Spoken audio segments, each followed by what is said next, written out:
আমার এজেন্ডা হচ্ছে আমি আমার নেতা কর্মী আমার সমর্থক সকলকে নিয়ে বাংলাদেশে আগামী দিনে মানুষের ভোটের অধিকার প্রতিষ্ঠা করব।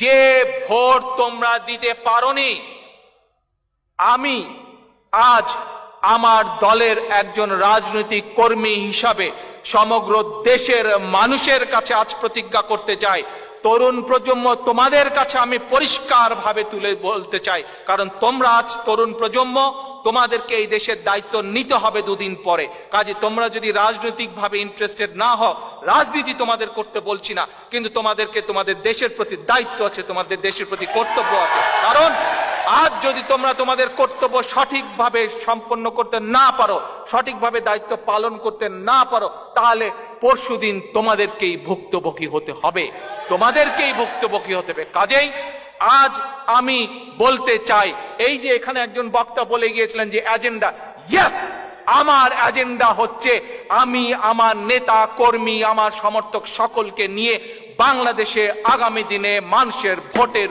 অধিকার প্রতিষ্ঠা করব।